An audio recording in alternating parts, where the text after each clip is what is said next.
Hi, I'm Ishi Abel with the Horse Human Connection Matrix. And today I have with me Amanda Held from Hooves. And she also has a book that is about to be released, Healing and Harmony. Healing in Harmony. And she's going to weigh in on Charlie Bucks. And she brings a very unique perspective because of the work that she does. And I can't wait to hear how she helps to unpack some of this and all of the nuances that affect human relationships and how we come together with horses as well. Welcome, Amanda. Yes, thank you so much for having me. And it's an honor to be a part of this unpacking.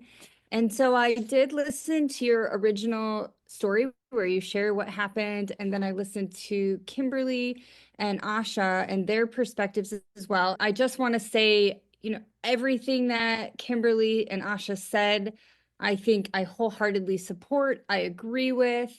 And I feel like what we're really doing here is we're painting this holistic picture. Mhm. And if you've ever worked with me or if you know anything about the work that I do, I believe that it is paramount to never consider anything from one perspective. If we really want to be holistic in our viewpoint and our ability to influence and change our life, I think it's important to lay all the information out on the table and then make a decision based on all the information on how you want to move forward. I'm coming from quite a different perspective. It's not a horse training perspective, but it's more of an energetic perspective.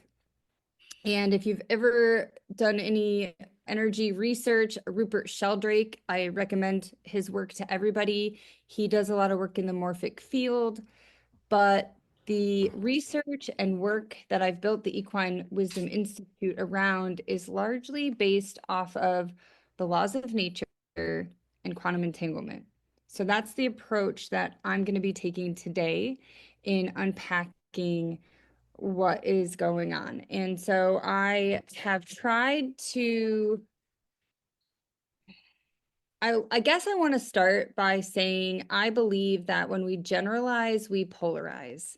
Mhm. And I think one of the biggest challenges, and especially listening to the conversation with Kimberly in the horse training realm, is that the answer is always, it depends. You had me at always. I was like, wait a minute, we're not supposed to say always and never, but in that sentence, it works. Yes, right. And so I also believe we can't say always and never, except when we're working in the context of universal laws and principles, Okay.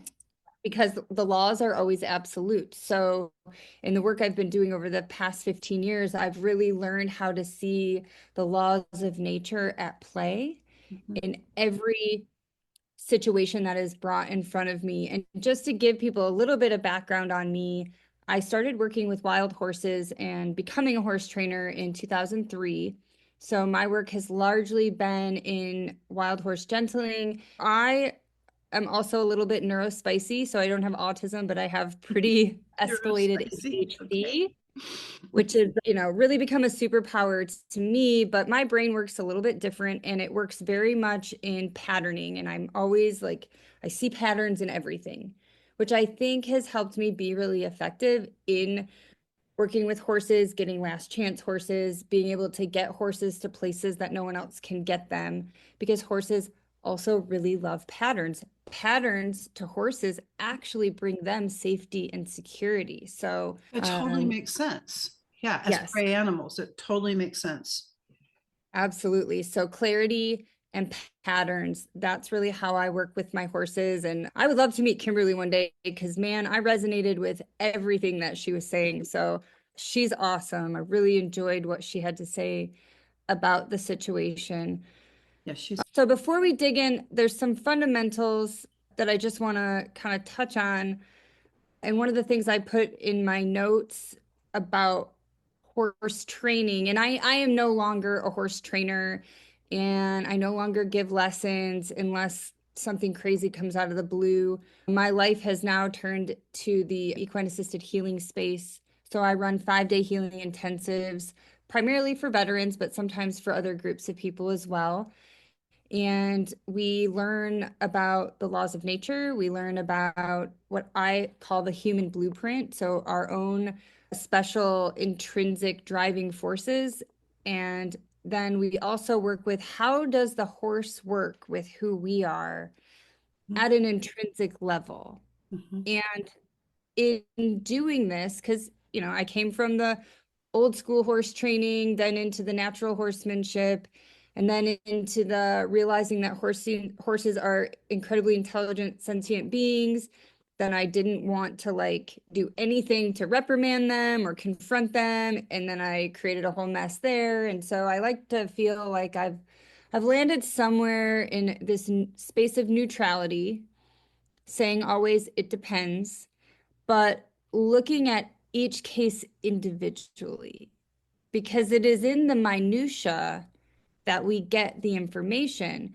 But one of the things I've seen over and over and over and over again in the equine assisted healing space, because most of my clients are not horse people, they're just coming to heal, is that horses will reflect the life inside of the human. That is why they're so powerful in the therapeutic space. But at the same time, this innate ability that they possess, because they're attuned to our nervous system, because they're prey animals, because they have a social hierarchy similar to humans, whatever all these reasons are that make horses horses, this isn't something they can turn off ever. So every session that any human being ever has with a horse is always a therapy session in some form. Now, most people choose not to see that, and many, many people compensate for that by shutting the horse down and putting it into learned helplessness and calling it a good broke horse. But somewhere in there, at some point, that horse has seen you. And if you're It's a type of avoidance, is what you're describing. Oh, well, absolutely, because people who are hurt and don't understand, and this is not from a place of judgment, because I used to be one of those people. It's a place of observation. But the reason that horses can trigger us so deeply is because they see us. And if we're not used to being seen, or if we don't like what's being seen, it's triggering, it's confronting, right? And so when you don't know what to do with that information, a lot of times you feel like you have to overpower it. Right. And We I try to see, control situations in order to feel safe. And if we don't want to absolutely, be seen or things are being uncovered, we may not feel safe. absolutely.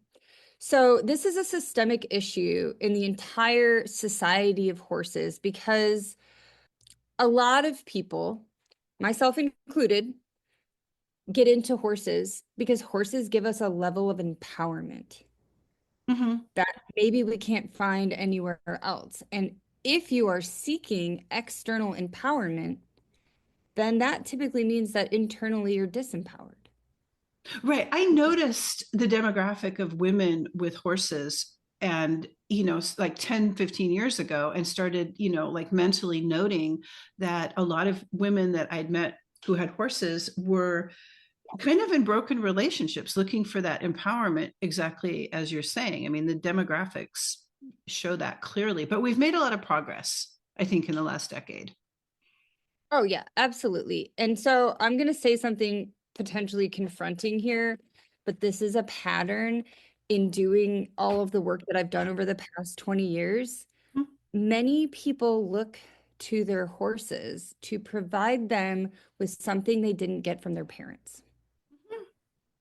It's just, and I'm, I did it too, came into the horse world very broken, but our voids in our childhood Mhm. create our values as an adult. And instead of being taught, because we're just not taught how to fill our own voids at this stage in humanity, we start to look at outside things to do that for us, right? And so sometimes people become overachievers and maybe they do like dirt bike racing or something that involves inanimate objects, which tends to go better for people. But the horses, they see right through. They see all of it, and I know the whole nervous system thing is a huge buzz right now.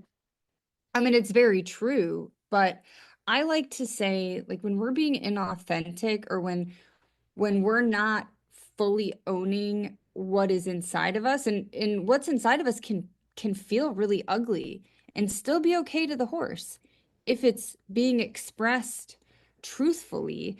But we've been told and we've been conditioned, if you show up and you're sad or if you show up and you're angry, people aren't going to like you, We're talking right? about congruence and how horses expose our incongruence, and that in our culture we're taught to be incongruent, and we have to be incongruent to function the way our culture is set up, the way workplaces are set up. But when we're with our horses, they would much prefer, in fact, insist that we be congruent, and they teach us that. Absolutely. You said that beautifully. And so that is really, I guess, in essence, they're constantly tuned into and picking up on anything that we are repressing. And they can't turn that off. And I think the new wave of teaching is really waking people up and kind of busting some of these myths. Like, you can't be, if you're afraid, the horse is going to be afraid. Here's how I perceive this scenario. And again, I wholeheartedly agree with the other perspectives. This is just going to go deep, and I hope you're ready to go deep because that's where my space is at. That's where I live, in the minutia. So there's obviously your component in here. And one of the things that I have seen over the years often is when we get horses that have a past. And Mhm. maybe we don't know exactly what the past is, but there's this whole narrative about who this horse is. Mhm. And, you have that in you, and then the horse can see that in you. And so it's like, oh, well, this horse is a bolter. This horse is a bucker. This horse is a biter. Okay, but those are all symptoms, and those are all results of something deeper. But when we have a narrative and we think, oh, this horse is that, that horse reads that on our face. Horses respond to our beliefs. That is a breakthrough thing that I have discovered in my research over the past 15 years. They wholeheartedly, yes, they tune into our nervous system. That is a whole very valid thing. But horses respond to our beliefs. And our perspective is made up of a few things, right? And kind of like what you said, our past experiences. If you were a kid and you played with snakes and you had a pet snake and you loved them and you would catch them in the garden and you see a snake, your brain's gonna produce dopamine Mhm.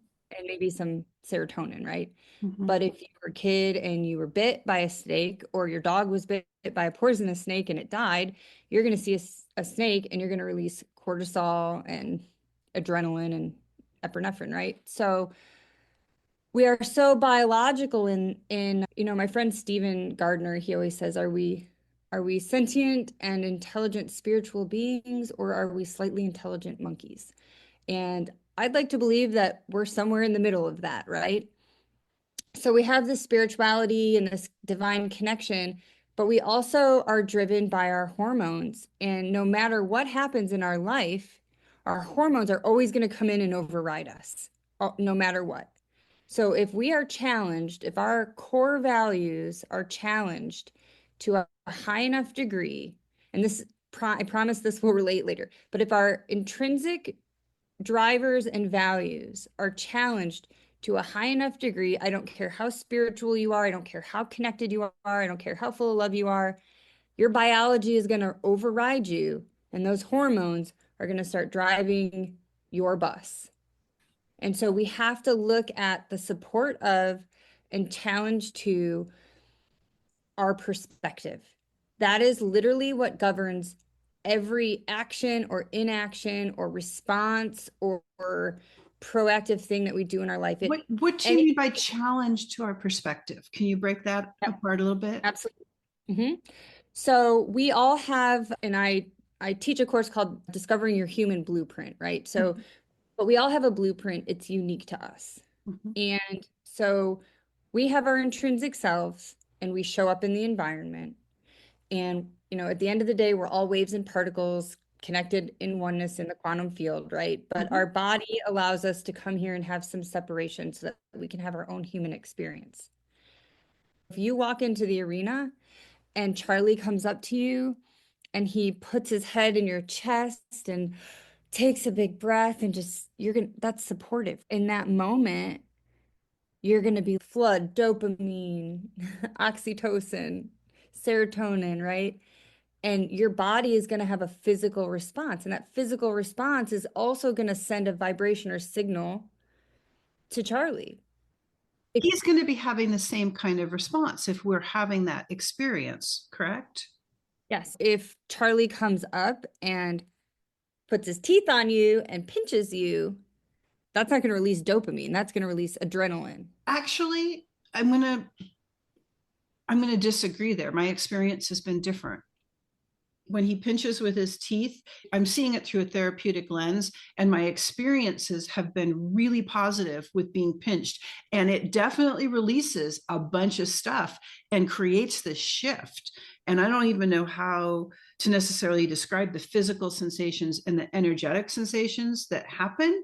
But it started with that horse at Liz Mitten Ryan's place that racked its teeth on my scalp and opened up my chakra.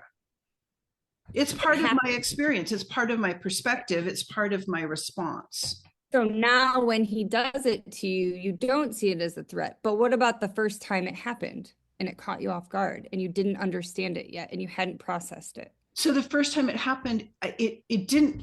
I was warned. She said, she stood there and said, he's going to bite you. This pony's going to bite you. And if you trust him, he won't bite you hard. But if you can't let go and trust him, he'll bite you harder. And I was like, a horse is going to bite me? Like, what? But he bit me and something happened, and it was delicious in a way, not in a weird, I like pain kind of way, but in an energetic release kind of way. And so I Okay, never you had were had an primed. experience with a horse biting Right. me in a bad way ever. Okay, so you were primed by another person. Hey, he's going to do this to you. What about when you fell off and got hurt? Did you see that as supportive in that moment when you were hurt? The times I've come off a horse, no, it was not supportive at all. So in that moment, it was challenging, right? And you've carried that challenge with you. Mm-hmm.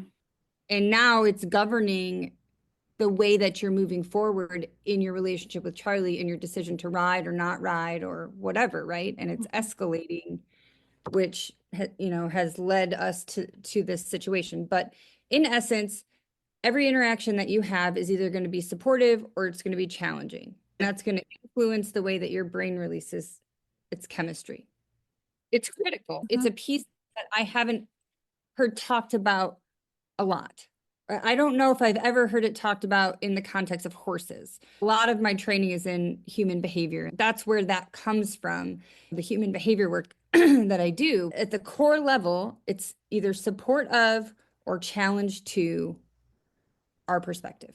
Mm-hmm. And we respond to every single thing in our environment that way. Now, when we're aware of that, and we have the tools to process through things that happen to us, and we shift our perspective, we can shift what brings us pleasure and what brings us pain by shifting our perspective. And that is really at the essence, the work that I do is helping people gain a holistic perspective.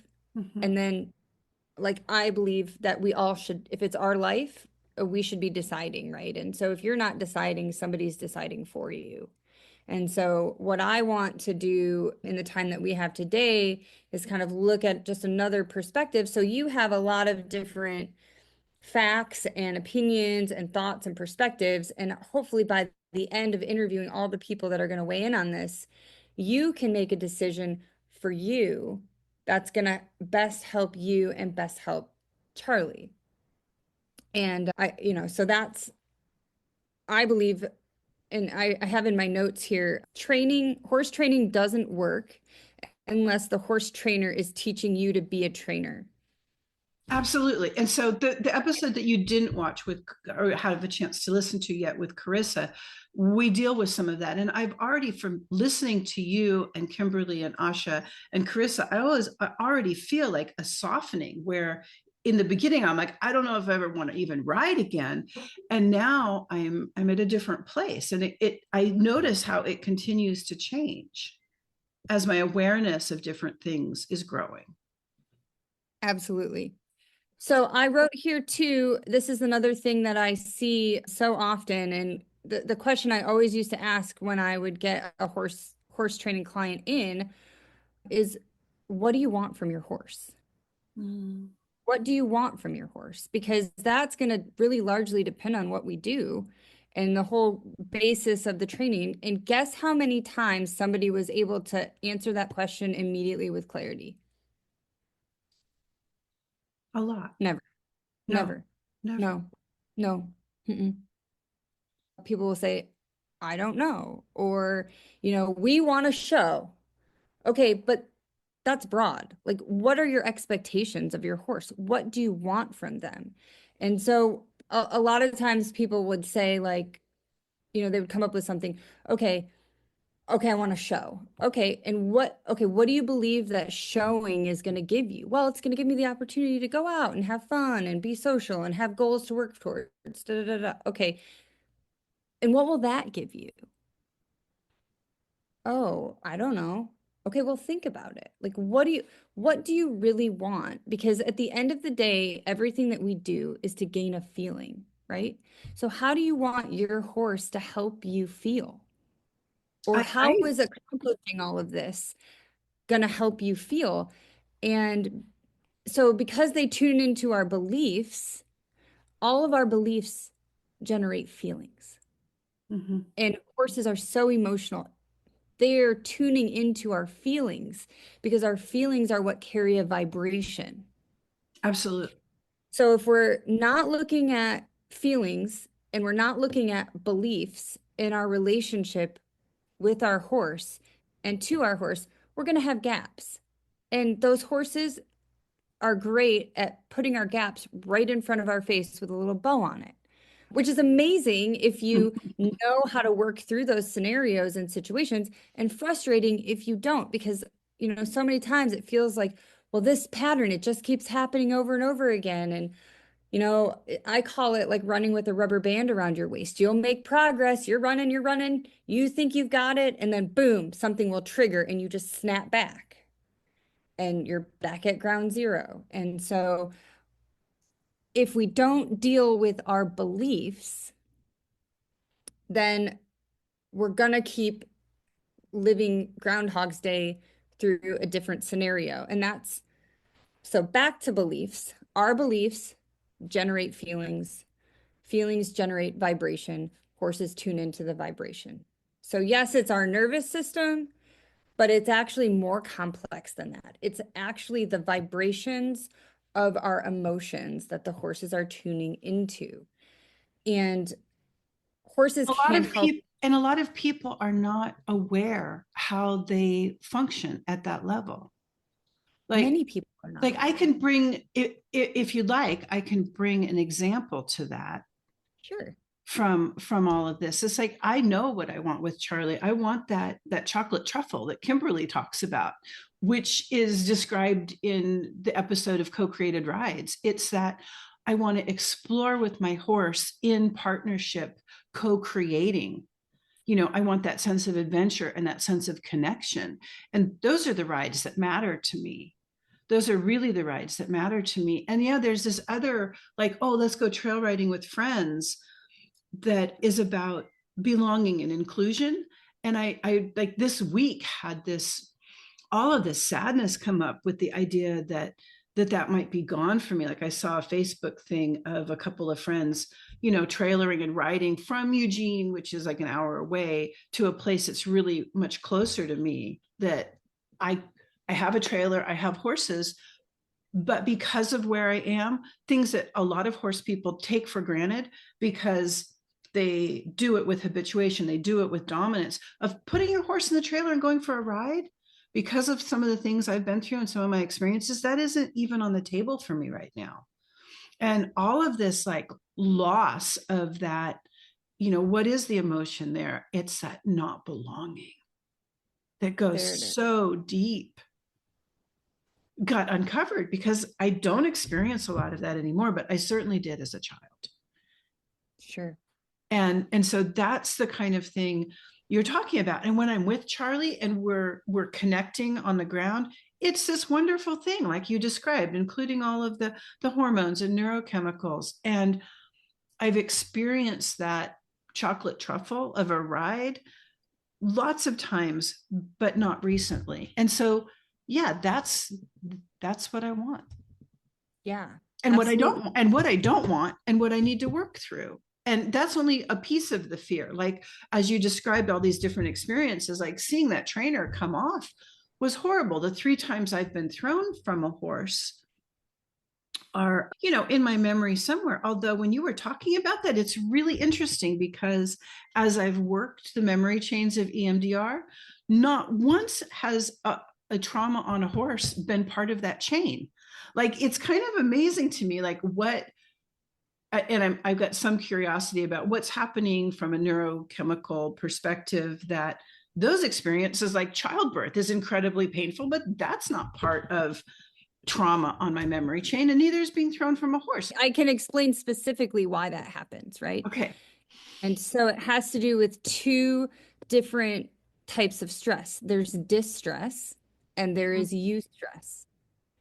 And so everything that I teach goes back to our human blueprint. Again, the support of or challenge to your blueprint. Mm-hmm. And so we enter situations that are stressful, that could be seen as traumatic, right?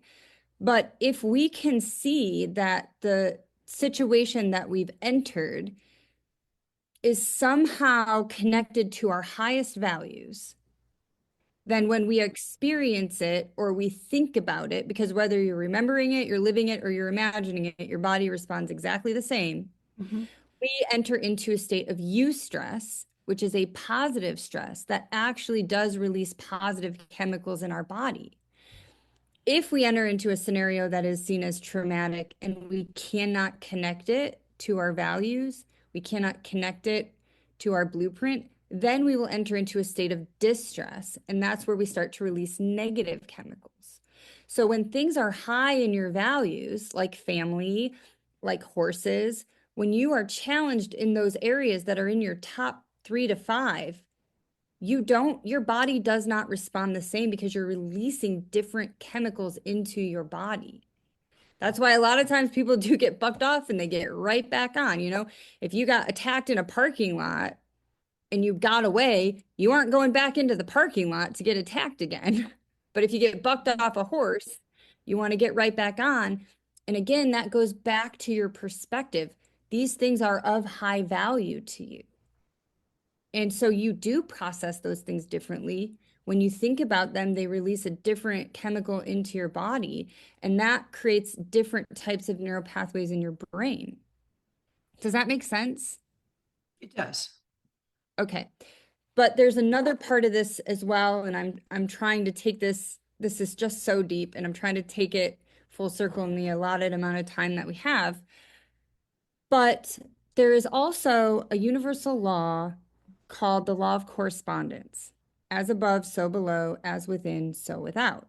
Mm-hmm. And so our primary program happens to us through the experiences we have before the age of 12. Mm-hmm. So your brain was very neuroplastic, and your beliefs about yourself were getting programmed into you. And this is all happening up until the age of 12. At the age of 12, our brain waves shift into a beta brainwave state, which is where the gates to our subconscious are locked. Whatever's in there is in there. And our brain actually changes. And then we live the rest of our life in these feedback loops of our core programming. And our core programming is done in the forms of beliefs. So whatever you were taught about yourself by your environment before the age of 12, I'm not worthy, I'm not good enough, I'm stupid, nobody likes me, I can't do anything right, I'm clumsy.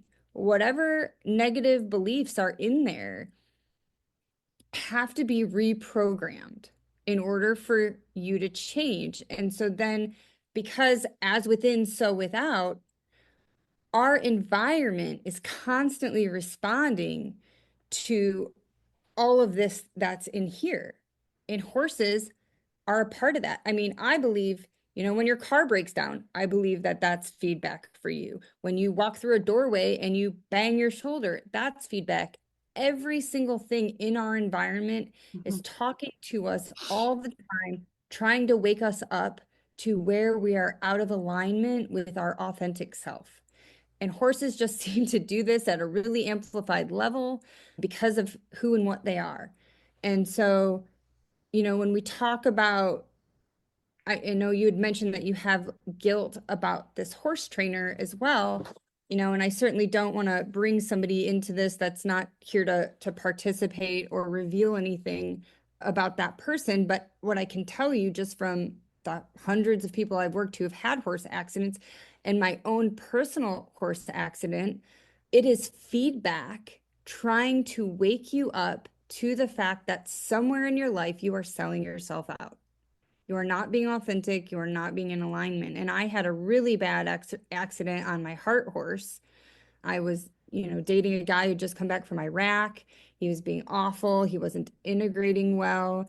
I had this heart horse I had him so well trained. We rode bridleless, like, and I'd gotten in an argument with this guy, and I got on my horse, and he was very different in that moment, and we were trying to teach the baby Mustangs to pony, and my lariat kind of grazed his flank, which wasn't new, and he sent me end over end, and I smashed my collarbone. But when I learned all of this stuff, and I learned that everything has a spiritual message for you that happens in your life, I realized that going through that experience woke me up to where I was allowing things in my life that I shouldn't have been allowing. What is the collarbone? I've broken mine twice, and you've broken yours, and she broke hers, and now I got to know. In So your did book, her clavicle end up being that's shattered. all great changes preceded by chaos? I believe that the amount of chaos that ensues, it will be in direct proportion to the amount of impact that whatever's going to happen happens, right? The collarbone symbolizes the transmission of heartfelt truth into authentic expression. And so if there's injury in the collarbone, it's a difficulty speaking from your heart, or you're holding back your truth due to fear of judgment or rejection. So the clavicle also carries burdens and emotional weight and a sense of over responsibility. So Mm. if I look back to when I broke my collarbone, I was having to carry all the burdens. I had two kids, I was running a boarding and training facility. If it happens on the left side of your body, that's the feminine side. So that's like family or physical or social. And the right side is more mental, vocational, and financial. And I know at that time, I mean, running a boarding business is I just felt like I can't keep going like this. I have so much responsibility. I have so many people's horses to take care of. I have so much financial burden, the cost of hay is, so I always tell people when you get into an accident, a horse accident, look at what was going on in your life 3 days prior to that accident happening, because there is information in there. And so we call it feedback. Everything is feedback. And there's 4 different types of feedback. So the first type of feedback is psychological feedback. That's when something comes into your experience and you see it as a support or challenge, right? So when we're living outside of our blueprint, something happens in our environment. We're like, ooh, this is outside of my scope. This is not fueling me. This is going to deplete me. But if I don't say yes, people won't like me. If I don't say yes, I'm going to get kicked out of the tribe, and then I won't have safety and resources and so on and so forth. So we're like, okay, yeah, I'll do that thing that I don't want to do. And then it's like, ugh, like a gut punch. Like you commit to something you don't want to do and you feel sick, Yeah. right? That turns into physical feedback. But again, we don't want to get kicked out of the tribe because that's our safety and security. So then we continue to sell ourselves out, and we get this physical feedback, and we don't care. We just put our heads down and press on. then it comes into our environment. We get environmental feedback, and that typically shows up in our relationships. Maybe it's an argument with a spouse or a child. Maybe it's a coworker or dealing with a boss at work, but something starts to happen in our relationships. Or it can happen with our horses, even, the horse doesn't want to come up to you, or the horse is stuck in its feet. It doesn't want to move forward. It doesn't want to cooperate. That's also environmental feedback. And then the fourth level of feedback I call the pattern disrupt. It is the thing that happens to you that is so painful that it has to invoke some type of change in your life, right? So Yeah, I've had some of those. Yeah. when I broke my clavicle, I could no longer muck stalls for, a month. I had to have surgery. I went from taking care of everybody to having to be taken care of. I was in this relationship with a person I thought cared about me. And when he was so mad at me that I did this, and all he was doing was like ridiculing me. So it was an eye opener that, I'm selfish because I have horses and I shouldn't be getting hurt. And it was like, wow, I think the universe was trying to tell me for like 8 years prior that this person shouldn't be in my life anymore, but I wouldn't listen, right? And so when we don't listen, things in our life escalate, especially things with our horses. And that's what leads us to the injury.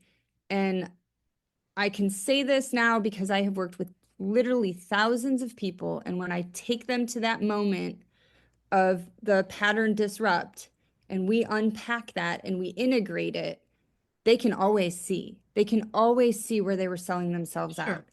And so we had chatted a little bit before you hit record, about the EMDR therapy. And so, and I'm of the opinion, if it works for you, keep doing it. Different strokes for different folks. EMDR, I've met some people that have said it has been super helpful. Before I learned any of the healing work that I do now, EMDR was the only thing that had remotely moved the needle forward for me. So I'm glad that I experienced it, and it got me to a point where I could do other work on my traumas that really needed to be done. I also know some people that have had horrific experiences where it's really set them back. So, I don't have any judgment or opinions on any type of treatment. If it's working, do it. However, the thing that I observed with the EMDR for myself personally, and for a lot of the veterans that I've worked with, is that with EMDR, you create like a box, right? And you put stuff in a box, or at least I did. I had to create like a safe box, and then I could put anything in the box, and then it couldn't get to me. And I had this memory of my mom in this abusive situation, and when I went and did the EMDR on it, it was like in my mind built a brick wall, and my mom couldn't get through the wall to get to me. And so I made something up about the experience that wasn't true, but it detached me from the emotion of it, because then when I would go to the memory, instead of her actually getting to me and hurting me, she never got to me. She was stopped by this brick wall. Okay, so that's great. Like, it got me to a point where I could do other things. But in all of the trauma work that I do now, in conjunction with integration and the laws of the universe, what I do now is, if we're working on a trauma with somebody, we go back into the actual memory and we balance and pull in things from the other side, not to change reality. If you can't deal with something in a moment, you put it in the box. And there may be different applications of the box. I mean, every therapist is different, every person is different. So the other thing I wanted to comment on is, it did occur to me at some point that doing this EMDR is being so effective for me, because the way I term it is, so many different things and so many different modalities over the years, starting from my very early 20s, did I pull everything out up to that point and look at it and do very gestalt things and work with Jungian type of psychology. And then at different points in my life, again, have pulled all of this stuff out and applied different modalities to it. So by the time I've arrived at EMDR, it's like the reverse of what you've done or experienced, maybe with the veterans and yourself, is that you've done the EMDR, and now you're finding that we still need to unpack this stuff, and that's what you're speaking to now. So I guess the question is, does the order seem important? Well, my answer is going to be, it depends. I don't think that's really I think that's a generalized question that would have to be, there's very many nuances to that. But I think, what I realized, and again, I'm so grateful that I had it when I did. It certainly helped me get to this point. But what I have learned since then, and I feel like what I currently do works so well with any other application that you're doing, is that when we work with the things that happen, what we're actually doing is we're extracting really important information out of those challenging times. And we're not just seeing it as something that shouldn't have happened to me, Right. right? Because if I have a trauma and then I'm told or I believe that shouldn't have happened to me, then I'm going to wake up every day and go, oh my gosh, something happened to me that shouldn't have happened to me. And so I'm not saying that anything should or shouldn't happen to people, but I see what the belief this shouldn't have happened to me does to people. It deteriorates them from the inside out. So a lot of the work that we do isn't necessarily in, we call it the right, wrong, good, bad perspective or the should, shouldn't perspective, but the cause and effect perspective, right? And so I still think that work needs done in the cause and effect perspective, or we keep reliving the pattern, like it keeps showing up in our environment. It shows up and shows up. And so I listen to your initial, and I say all of that, and it's relevant because you said, I feel like every time I do an EMDR session, something chaotic comes in and it happens. And so I'm just curious, Mhm. and I'm not saying I certainly have the answer, but it sparked a question in me of, does that have something to do with the law of correspondence? Yes. And are we getting the lesson? Or I guess I would say, it seems like we're not, we can dull the emotional impact that the memory has on us. I Mhm. mean, can be super, super beneficial. But to me, if we're not getting the wisdom of the feedback of the experience, So let me clarify a little bit of that. it's an incomplete. It's an incomplete. When the issue of wherever I am in the memory chain and what happens, let me explain a little bit, is, we set up a memory from the memory chain working chronologically. And as we set up that memory, then the next session, we do, a dot on the computer screen or some kind of bilateral stimulation that reduces the intensity of the experience. And then we come in and say, what was a negative belief you had about yourself then? And then she'll say, and what would you rather believe? So then we create a new belief system that gets imposed on that experience as it's been desensitized, I think. And I guess it has to do with moving this around in the brain. But during the time between the two sessions is where I'm talking about. And that's where I have noticed repeatedly that whatever is open in the memory chain where we've brought it up, we've set it up, but we haven't processed it yet, I'm experiencing a similar thing in real time, which does allow me to work on it at a less intense, it allows my subconscious mind to explore it, examine it, re-experience it at a much lesser intensity level because it's a different situation and it's in real time. So somehow, I don't know that everybody experiences that, but that's been my experience. And that's what happened this day. And it may be very interestingly and a coincidence of whatever the message was for the trainer with the collarbone. Like, we all bring something to the experience energetically. Charlie brings something, I bring something, I bring my beliefs, I bring where I am in the EMDR, he brings his experiences, she brings hers. And it's a coalescence of how we all come together. Absolutely, because everybody's a vector and everybody's playing a role in everybody else's experience. But what stood out to me most, and I certainly agree, just from the horse training and the mechanics of the situation, it too much too fast was dead on, right? Mhm. So if you're not riding Charlie comfortably in the arena at several gates and working with him, we start at the round pen. Can you do transitions at the round pen? Can you do short 10-minute sessions? You know, if you aren't able to communicate with him fully and have his trust and have a good relationship in the He didn't round, have any of that. He didn't have any of those skills. yeah, then he shouldn't even be in the arena.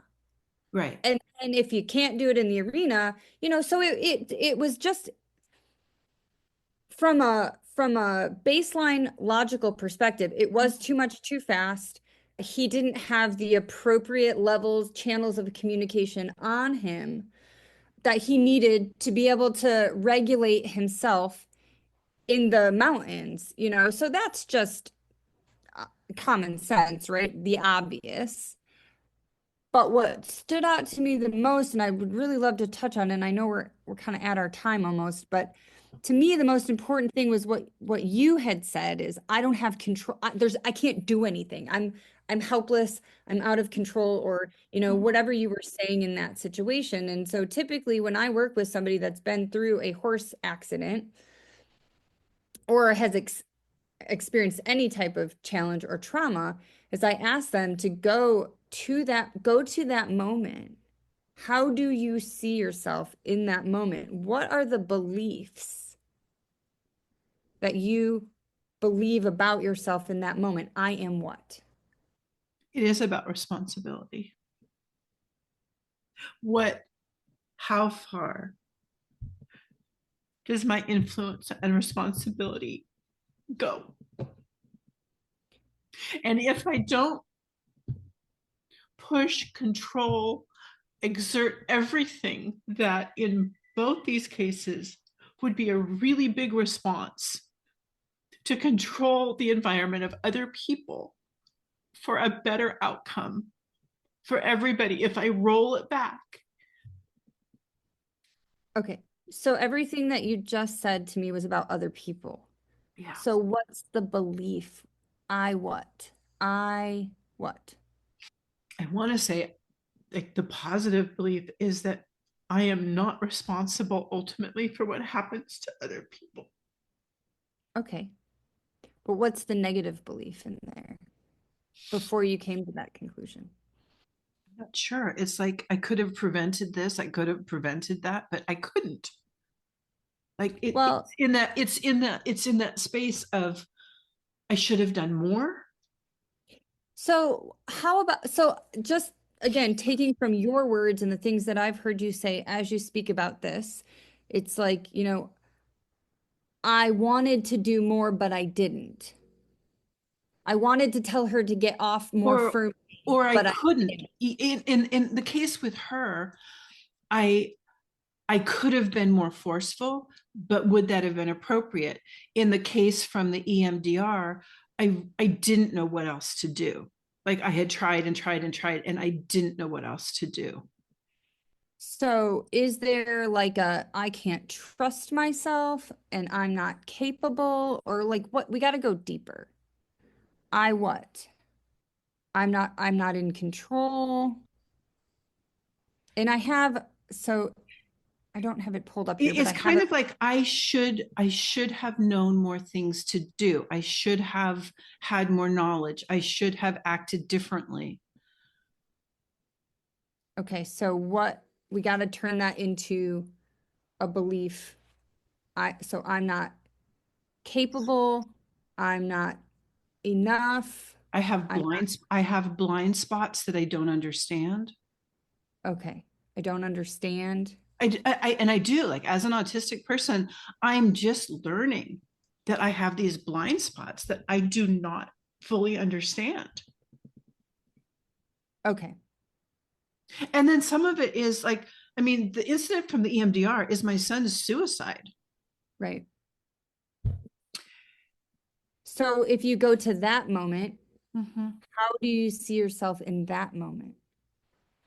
I what? I did the best I could. I mean, I've come through that section and I've got it down to like a 1. Mhm. I did the best I could. Yes, absolutely you did. And you are not responsible for other people, right? And so you've done a lot of work on that. Mhm, But what I'm seeing is that there's still a core belief, and we've got to get to the root of it. We've got to identify specifically what is that belief, because that keeps repeating itself. And we've got to balance and integrate that belief in order to get it to stop repeating itself. And I'm curious, and we'll get it, but I'm curious how Charlie will respond differently to you once we can identify this belief and integrate it. mhm, So let's go back to the scene because, again, both of these scenes have to do with stuff that you can't do anything about, right? It's mhm, happening and you can't do anything about it. mhm. So, how do you see yourself in that moment? I am what? I A am not wit- in like I'm like a control. I am witness. I'm not helpless. in control, and I'm a witness. Yeah, Is there any helplessness in there? yeah, definitely helplessness. Like it's really hard to watch things just happen and try to interact with them and have it not make a difference. Okay. So, would you say that would be helplessness? Yes. Okay, good. When you said that, I got chills in my body. So, have you done any work on being helpless? You mean sat with it, moved through it?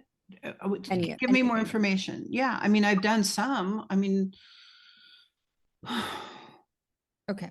probably So, not enough. Probably not enough. Because okay. you know what? I just realized it's happening again right now with another situation, real time, today. So see, so there it is. So that's what we've got to get out. That's the root, right? And so everything else that we're working on are symptoms, which is fine. But if we don't pull the root, we're just managing the symptoms. We're running with that rubber band. So are you open to just trying a short Sure, experiment? sure. Okay. All right. So if you go back and we'll just do it on this Charlie memory specifically, but you can do this with any memory.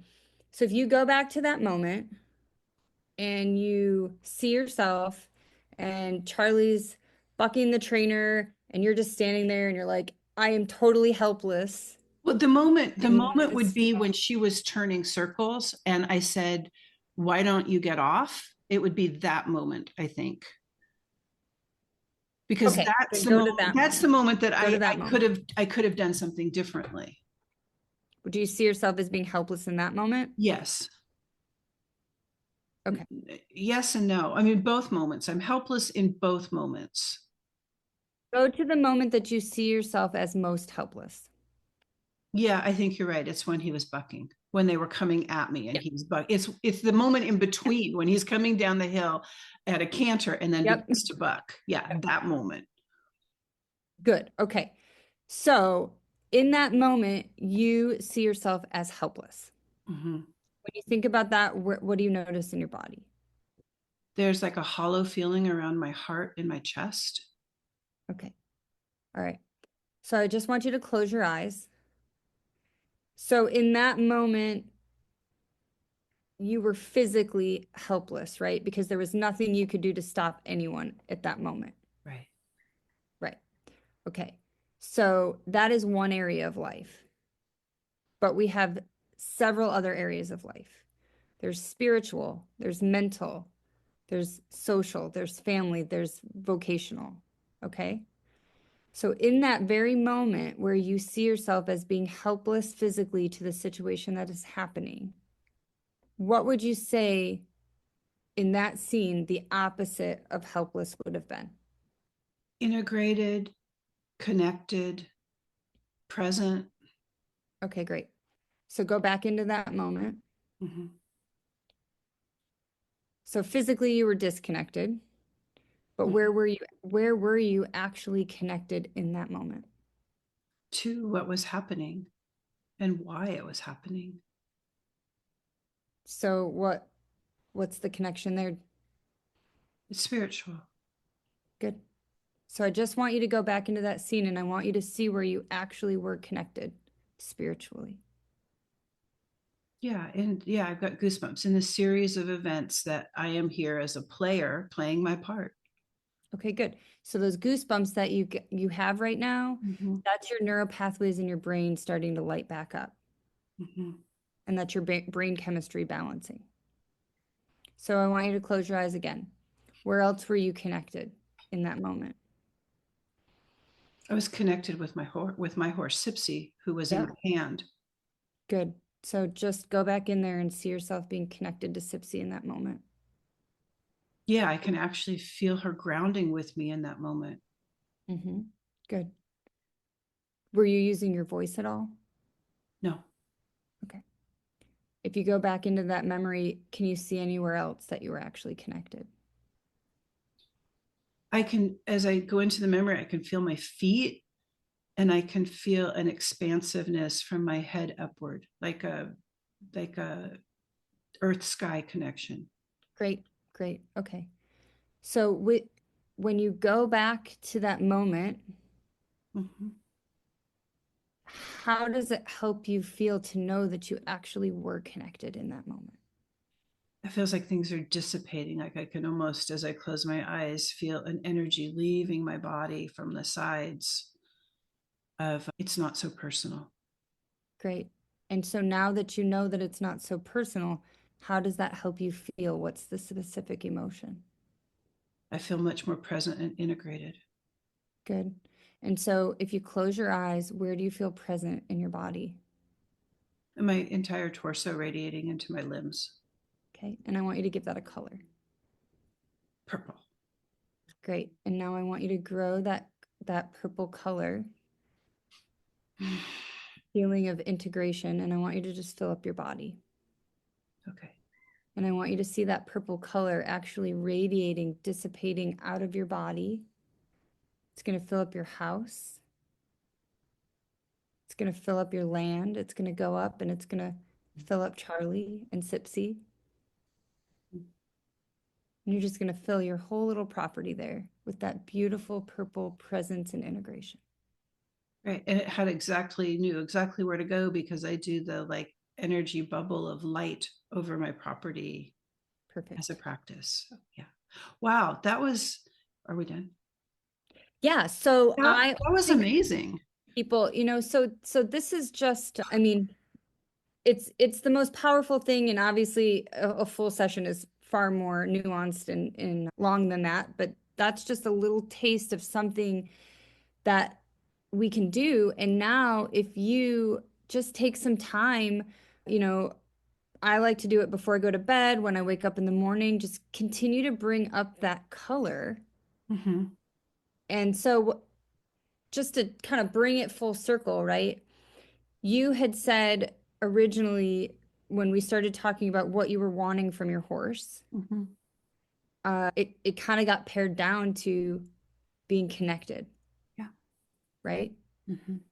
And so what happened in this incident, because you weren't seeing the connection, led to the polarity happening, Hmm. right? And so now we've expanded your perspective to see that, yeah, it doesn't take away from anything that was there or anything that did happen. We're not trying to take away the negative, Hmm. but everything has two sides, and everything has two sides to the same degree in every container. And so all we're doing is bringing up the other side to show that there was actually balance in that moment.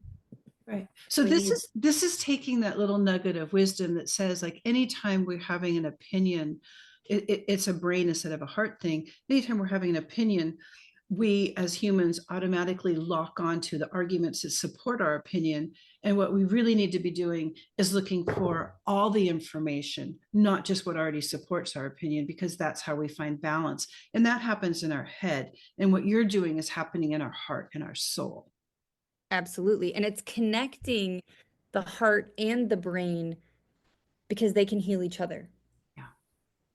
So This is amazing, Amanda. Thank you for that demonstration. And wow. absolutely. Thank you for being willing to share and be vulnerable, and for all of the work that you're doing to try to help everybody get this important work out to horses and humans. Yeah. So good.